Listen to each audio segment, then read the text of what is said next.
تو ناظرین آئیے آغاز کرتے ہیں اپنے پہلے سیگمنٹ انمول موتی کا، اور دیکھتے ہیں کہ آج حضرت ہمیں زندگی کے کس اہم معاملے میں نصیحت و تعلیم فرماتے ہیں۔ جی السلام علیکم۔ الحمدللہ وحدہ والصلاة والسلام علی من لا نبی بعدہ، اما بعد۔ آج خواب اور اس کی تعبیر کی حقیقت اور اہمیت کے بارے میں کچھ عرض کرتا ہوں۔ خواب جو ہے یہ ایک بہت بڑی حقیقت ہے اسلامی نقطہ نظر سے، اور انسان کے اندر اللہ نے ایک روحانی حص رکھی ہے، اس کا کرشمہ ہے۔ چنانچہ خود قرآن کریم میں ارشاد ہے کہ لہم البشریٰ فی الحیات دنیا و فی الآخرہ، کہ اہل ایمان ہی کے لیے دنیا اور آخرت کے اندر خوشخبریاں اور بشارتیں ہیں۔ چنانچہ مفسرین فرماتے ہیں کہ بشارت فی دنیا سے مراد خواب ہے، اور قرآن کریم میں حضرت یوسف علیہ السلام کے بارے میں من تعویل الاحادیث کہہ کے ان کو بطور معجزے کے خوابوں کی تعبیر کا فن عطا کیا گیا، اور ان کے جو جیل کے جو قیدی ساتھی تھے ان کا خواب ذکر کیا گیا، پھر حضرت یوسف علیہ السلام کی تعبیر کو ذکر کیا گیا، اور خود نبی کریم صلی اللہ علیہ وسلم ارشاد فرماتے ہیں کہ لا یبقى من النبوۃ الا المبشرات، کہ نبوت میں سے کچھ باقی نہیں ہے سوائے مبشرات کے۔ وقیل ومل مبشرات، صحابہ کرام رضوان اللہ علیہم اجمعین نے پوچھا کہ مبشرات کیا ہیں، تو آپ نے فرمایا کہ الرؤیا الصالحہ، سچے خواب۔ اور خود جیسے بخاری کی حدیث ہے کہ نبی پاک صلی اللہ علیہ وسلم کو ابتداً سچے خواب آتے تھے، اور وہ رات کے اندھیرے میں خواب دیکھتے تھے اور دن کے سویرے میں کھلی تعبیر مشاہدہ کر لیتے تھے۔ بلکہ ایک حدیث میں تو نبی پاک صلی اللہ علیہ وسلم نے فرمایا کہ جو سچے خوابوں پر یقین نہ رکھے وہ اس کا اللہ اور آخرت پر یقین نہیں ہے۔ کیونکہ آج دنیا میں بہت سے لوگ ایسے بھی ہیں جو خوابوں کی حقیقت کا انکار کرتے ہیں، وہ اس کو مانتے ہی نہیں ہے کہ سچے جھوٹے کیا، خواب بس جھوٹے ہی ہوتے ہیں۔ لیکن نبی پاک صلی اللہ علیہ وسلم کا ارشاد ہے کہ جو سچے خوابوں پر یقین نہ رکھے وہ اللہ اور آخرت پر ایمان نہیں رکھتا ہے۔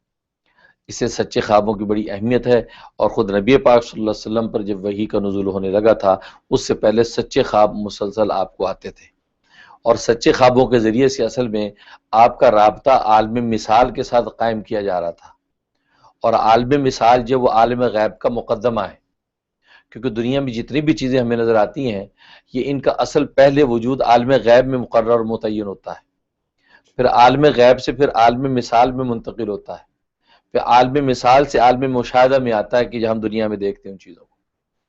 تو اس لیے خوابوں کے ذریعے سے عالم مثال کے ساتھ رابطہ قائم کیا گیا، پھر عالم مثال سے عالم غیب کے ساتھ آپ کا رابطہ قائم کیا گیا، اور پھر عالم غیب سے وحی کے ذریعے سے احکامات الہیہ آپ کی طرف نازل ہوئے۔ اس لیے خوابوں کی بڑی اہمیت ہے۔ چنانچہ خواب جب کسی بندے کو آتا ہے تو اس کا عالم مثال کے ساتھ ایک رابطہ متعین ہوتا ہے، اور عالم مثال کی آپ اس طرح طریقے سے ایک اس کی کیفیت کو سمجھے کہ وہاں مادہ نہیں ہوتا وجود میں، صرف تصویر ہوتی ہے اور طول اور عرض ہوتا ہے۔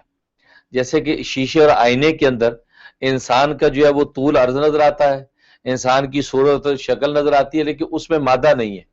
جیسے ہمارا ایک مجسم جسم ہے، وہاں وہ جسم نہیں ہوتا۔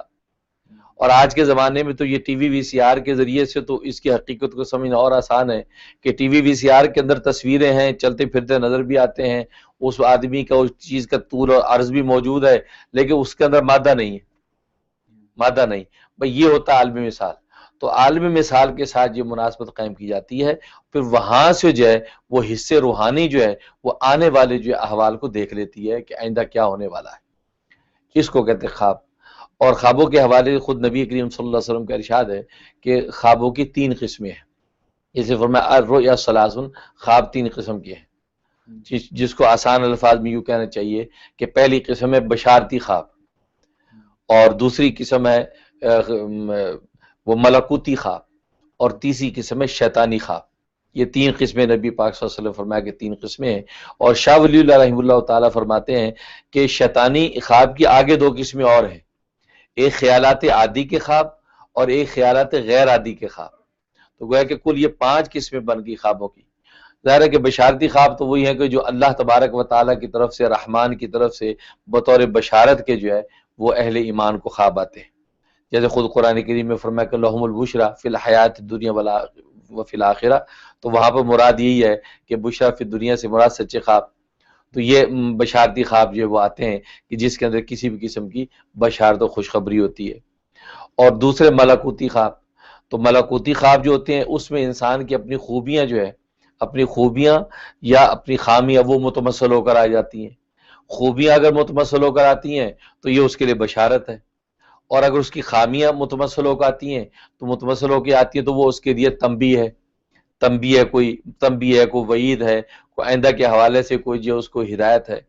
اور ظاہر ہے کہ تنبیہ جو ہے وہ بھی اپنے یعنی انجام کے اعتبار سے وہ بھی بشارت ہے، کیونکہ انسانوں کو جب کسی چیز کی تنبیہ ہو گئی تو مرنے سے پہلے پہلے اس کو فکس کرنے کا موقع مل گیا، وہ توبہ کر لیتا، اپنی اصلاح کر لیتا ہے. تو یہ ملکوتی خواب ہوتے ہیں. اور اسی طرح تیسرا خواب جو ہے وہ شیطانی خواب، وہ شیطان کے تصرف سے انسان دیکھتا ہے. شیطانی خواب چنانچہ لکھا ہے کہ حدیث میں آتا ہے کہ ایک صحابی نے خواب دیکھا کہ اس کا سر کٹ کے اس کے ساتھ ساتھ آگے آگے چل رہا ہے. تو اس نے نبی پاک صلی اللہ علیہ وسلم کو خواب سنایا کہ میں نے یہ خواب دیکھا کہ میرا سر الگ ہو کر آگے آگے چل رہا ہے میرے. تو اس میں نبی پاک صلی اللہ علیہ وسلم فرمایا کہ یہ شیطانی تصرف سے ہوا ہے، یہ شیطانی خواب ہے، تو اس کو چھوڑ دو. وہی شیطانی خواب. پھر اس کی دو قسمیں جو بنائی تھی، خیالات عادی کے خواب. تو شاہ ولی اللہ رحمۃ اللہ علیہ فرماتے ہیں کہ بس اوقات دن بھر کی جو چیزیں انسان کی عادت میں ہیں تو وہ عادی خواب ہی اس کو نظر آ جاتے ہیں، جس کو قرآن کریم میں اضغاث و احلام کہا کہ دن بھر کے خیالات کا ایک مجموعہ ہے. تو وہ عادی خواب. اس کی مثال ایسے کہ جیسے ایک آدمی جو شراب پینے کا عادی ہے، اب شراب پینے والا شرابی خواب میں دیکھتا ہے کہ وہ نشے کے اندر دھت پڑا ہے، تو یہ کہیں گے کہ وہ جو ایک عادت اس کی بنی ہوئی شراب پینے کی، اسی کی ایک کیفیت متمثل ہو کر سامنے آ گئی. اسی کو جو فرماتے ہیں کہ وہ بلی کو چیچڑوں کے خواب جس کو کہتے ہیں، وہ یہی ہے کہ بلی کو چیچڑوں کے خواب، کہ بلی دن بھر چیچڑے ڈھونڈتی ہے تو خواب میں بھی وہ چیچڑے دیکھتی ہے. تو یہ انسان کی روزمرہ کے جو خیالات متمثل ہو کے آتے اس کی کوئی تعبیر نہیں ہوتی. اور ایک خیالات غیر عادی خواب. خیالات غیر عادی کا مطلب ہے کہ انسان بیمار ہے یا کسی خلط کی وجہ سے، سودا صفرا کی یا خون یا دم کے غلبے کی وجہ سے دیکھتا ہے، یا کسی اور بیماری کی سقم کی وجہ سے ایک غلبہ طبیعت پہ ہو گیا ہے، وہ انسان وہاں خواب میں دیکھتا ہے. تو وہ جو غیر عادی خواب اس کی کوئی تعبیر نہیں ہے. ایسی جیسے کہ بیمار ہے، ایک بیمار آدمی خواب دیکھتا ہے کہ اس کے آپریشن کی تیاری ہو رہی ہے یا اس کے لیے دوا دارو کیا جا رہا ہے، تو وہ اس کا مطلب یہ خیالات غیر عادی جو اس کی کیفیت ہے، اسی بیماری کا غلبہ اس کے اوپر ہے تو اسی کی شفا کے اسباب وہ خواب میں دیکھ رہا ہے، اس لیے اس کی بھی کوئی تعبیر نہیں. تو کہ پہلے جو دو خواب ہیں، بشارتی خواب اور ملکوتی خواب، ان کی تعبیر ہوتی ہے اور اس کے اندر کوئی بشارت یا تنبیہ ہے. اور باقی جو خواب ہیں، شیطانی خواب ہیں، اس کے اندر عادی غیر عادی، ان کی کوئی تعبیر نہیں ہوتی. اسی کو قرآن کریم میں اضغاث و احلام کہا ہے. ورنہ خواب ایک بہت بڑی مسلم حقیقت ہے اور شریعت اسلامی میں اس کی بڑی اہمیت ہے. خود نبی کریم صلی اللہ علیہ وسلم کا جو ارشاد کہ جو سچے خوابوں پر یقین نہ رکھے اس کا اللہ اور آخرت پر یقین نہیں ہے. یہ خواب ہے اور یہ اس کی حقیقت ہے. ناظرین، آپ نے دیکھا آج کل خوابوں کے حوالے سے کچھ ایسے ہی خیالات پائے جاتے ہیں اور حضرت نے شریعت کی روح سے خوابوں کی حقیقت بتائی.